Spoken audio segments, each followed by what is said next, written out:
जय श्रीराम. जय शिंदे मित्रांनो.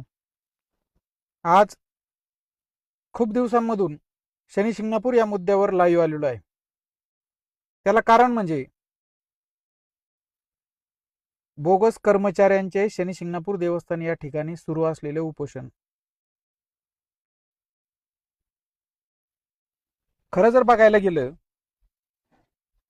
या लोकांची मागणी आहे की गेल्या 7 महिन्यापासून यांचा पगार थकलेला आहे आणि तो पगार शनी शिंगणापूर देवस्थानने करावा.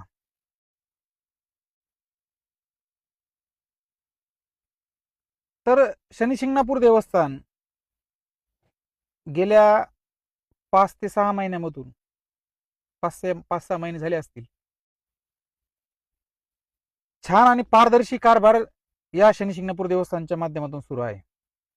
विशेष म्हणजे हा कारभार शनी शिंगणापूर देवस्थानच्या विश्वासांकडून नाही, तर प्रशासकीय अधिकारी, सरकारच्या माध्यमातून माननीय विभागीय आयुक्त साहेब असतील किंवा डेप्युटी कलेक्टर साहेब असतील अहिल्यानगर जिल्ह्यातील,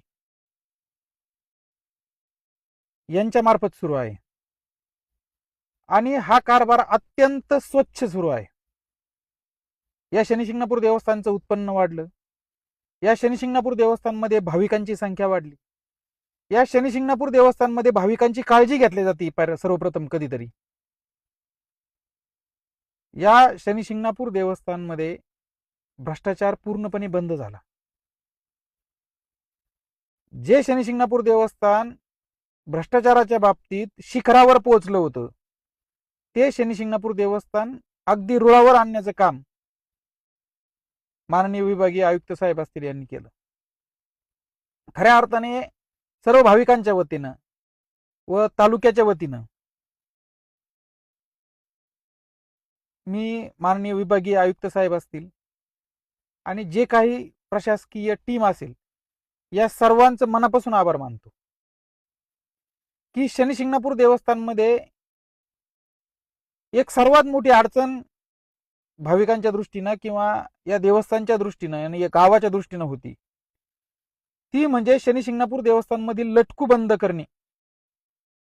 लटकू म्हणजे टू व्हीलरवर फिरणारे लोक येताना भाविक अडवणार आणि भाविक अडवल्यानंतर त्यांना शनी शिंगणापूर देवस्थानपर्यंत कसं, कोणत्या दुकानावर जायचं, तिथं कशी पूजा घ्यायची, यासाठी अडवणूक केल्या जायची आणि तीच पूजा अव्वाच्या सव्वा किमतीमध्ये विकल्या जायची. आणि हे गेल्या 10 ते 15 वर्षापासून प्रयत्न सुरू होते की हे लटकू बंद करायचे, परंतु ते कुणाच्यानीच झाले नाही. म्हणजे ना